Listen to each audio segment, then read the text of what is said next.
a friend that I used to go to high school with posting on Facebook different sales that he was making with clients every day, all day. Another friend that I went to school with, he was the owner of one of the agencies, I think in North Carolina or South Carolina, and she kept posting things. So I reached out. I was interested, obviously interested by the sales that was being posted. That was in July of last year that I had gotten my license. How much were you told or expecting to earn your first year? Definitely told it would be no problem to make at least $5,000 in 1 month working part-time. It was not a good experience from the get-go. My upline, which is also a person that I went to high school with, did not offer any support whatsoever. His messages, he was just very immature, very unprofessional. So I would ask questions like, well, why would I go with Americo if Transamerica makes more sense? And he would just respond such as like, because Transamerica blows or something like that. So much to the point where I took screenshots of this and went to somebody ahead of him. They didn't really do anything. They did find me another upline, but they didn't officially change it. And she was the same way. Just it was the same thing, very unhelpful, and just kept telling me to buy more leads. Even if I dropped $400 or $500 and everyone didn't answer or they scream or wrong number, quit harassing me. I think we had WhatsApp group. I'd make some comments about the lead and they would just say, we don't allow negative behavior here. And eventually I got deleted. There was one time that I spent $30 on internet new lead. None of the information was correct whatsoever. I was really irritated, spoke about it on the group, and that's when they deleted me. And they said, we don't allow negative behavior on here. A couple times where I had realized I was getting the same leads as my upline. She had just sold policies because I'd ask, okay, who was the agent? What was their name? And they would give my upline's name. So I realized I was getting all of her leads, or a lot of them, because we both work same area in Colorado. So about $1,500 worth. Meanwhile, I'm trying other lead vendors, spinning out, and they make you think that you're the problem. Just keep buying more leads, keep trying. So I just kept doing that. And then I tried other lead vendors as I'm speaking to more people in FFL, and we're kind of just getting not a good feeling. And, they're all kind of the same, really. Same, excuse my language, same shit, different day. When I reached about $1,500 worth in the hole, and I didn't make one sale, while I'm working my butt off. I worked a full-time job. I was dialing 3 nights a week, working the weekends, running appointments, no shows, cancels, wrong addresses, whatever. Didn't make one sale. And then I caught wind of this video of Patrice Thompson. Now she's with Advantage One Brokers, and she pretty much exposed my first life. Just went over to Advantage One Brokers and had a better experience there.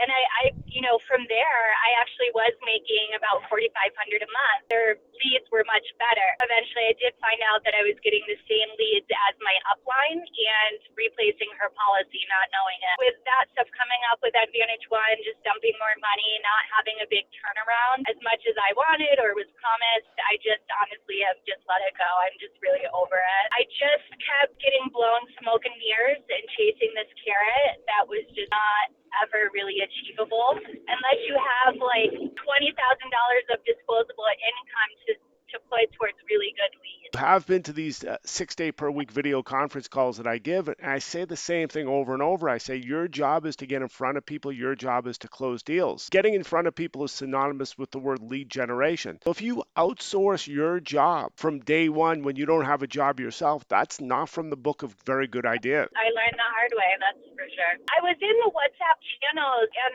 I would see people post, just replace this policy with Americo, CBO, blah, blah, blah. But I'd make comments like, doesn't that make you feel bad that you replaced another agent policy when it was just fine? And they're like, no, I feel bad the first agent didn't do a good job. They were definitely constantly encouraging replacing policies. Kari, I've got news. There's a gentleman who actually called me. I get a lot of phone calls, a lot of people contacting me, similar to how you contacted me as well, and talk to me on those 6 day per week video conference calls. I have to source the people.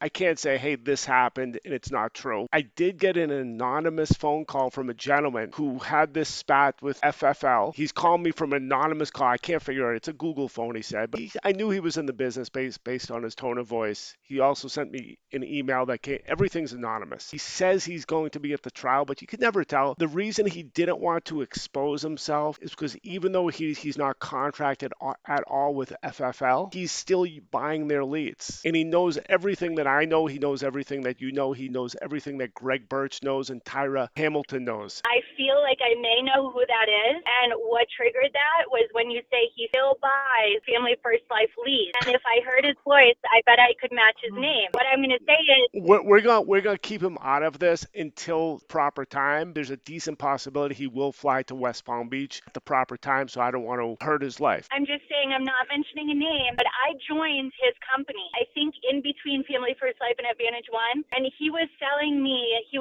leads from Family First Life, giving me those leads for free, offering an 80% comp. I didn't know they were Family First Life leads. So he was like doing the same thing. So I'm not buying. I feel like I know who that is. What I figured out, I do a lot of talking, so I said it, and he agreed with me. The new insurance agents that really don't know what they're doing, they sell what they're told without thinking it through. It's part of being new in any business. If people sell extremely overpriced policies to people who could get a much better policy based on their medical condition, these are the most incredibly replaceable policies out there, the easiest sales. So apparently what this guy is doing, particularly is searching out people who buy these overpriced policies, because it's a lot easier to make a sale where you say, hey, here's 2, 3, 4 times more coverage and keep on paying the same premium. Woman on this who I did an interview, Aileen Mogg, she said to me she did not want to replace policies when she was buying these duplicated leads. You could see her video interview. Then she's saying afterwards her policies all get replaced and they cancel her contract and she has no access to the back office. Pretty simple. I spent $1,500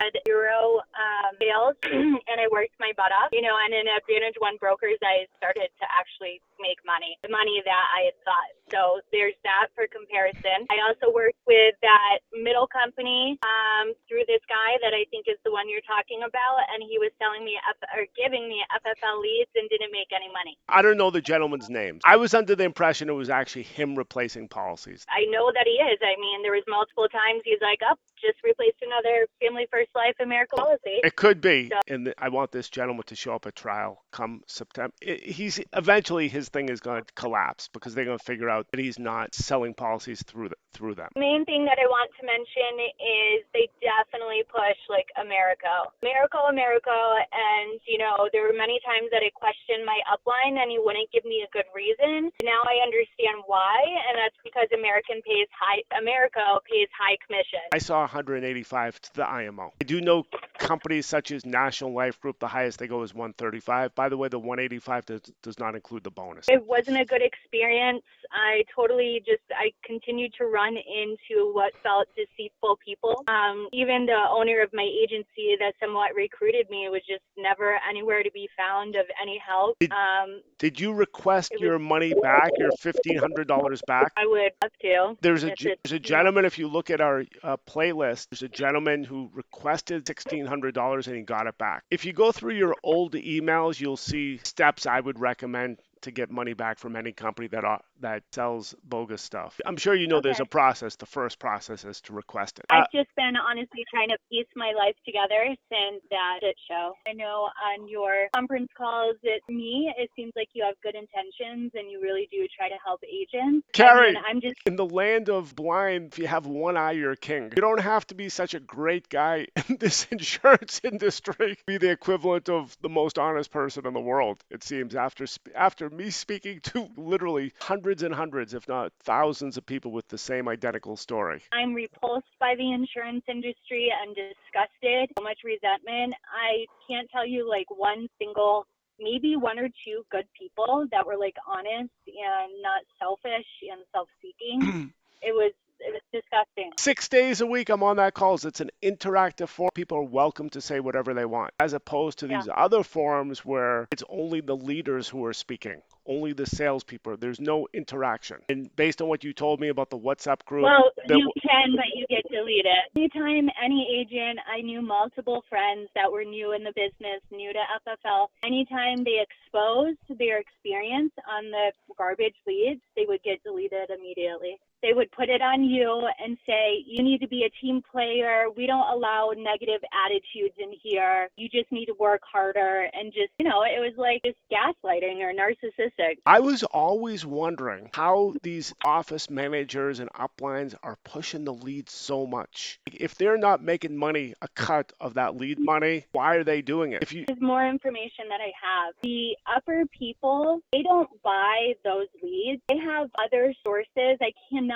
think of the name. I think Greg Birch mentioned it in his interview. But they actually block out counties where no other agents buy them. Just like there. So for example, there was an agent in FFL. She moved to Advantage One Brokers. It was my upline over there. Now she just went back to Family First Life. And she was going to give me the Colorado, the locked out counties. She offered to give me that lead source. So it's you have to be hierarchy in there. And none of them really buy any of the leads that they tell their agents. I've had upper people tell me that they have other sources and they just keep telling the new agents to buy those leads. Weird. I don't fully understand it. If you listen to the Tyra Hamilton interview, she mentioned something about the integrity deal. It's designed to sell leads to the new agents. But I do know that the hierarchy do not mess with those leads. Why are they encouraging the new agents to buy those leads? I don't understand. Maybe they get a cut from Sean. Could it have something to do with the integrity deal? That's what Tyra mentioned. All the other top upline agency owners, they do their own thing. Let you know, if you go to my webpage about lead generation, it specifically mentions mortgage protection. And the county courthouses every Thursday comes out a list of all the people who bought mortgages. Companies have it, all the lead companies have it. It's mentioned there on that nape.org/lead-services. One particular list company that will sell it, he specifically mentioned to me, small counties won't be in his database because they're too small, but you could get it from the county courthouse. The trick of that type of mortgage protection lead, since you know it's a valuable piece of information, if you send a postcard to these people, you're going to get 10 postcards. So make sure yours gets in the mail first and make sure it's a good postcard, even handwritten. They're likely to respond, and that's probably the best way to go if you're into mortgage protection. Well, I'm not into it. I did get maybe 30 clients of my own book of business, and that was from knocking on doors, some of the mortgage protection leads. But honestly, the chargebacks are starting to roll in.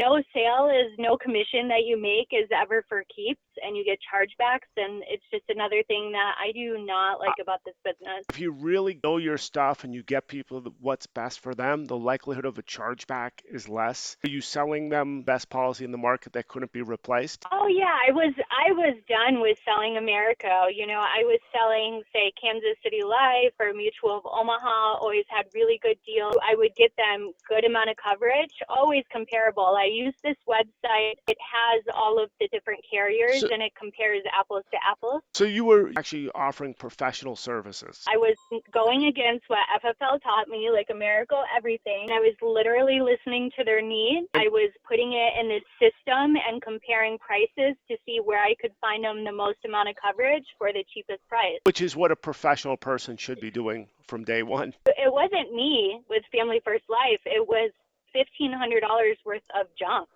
that I had bought.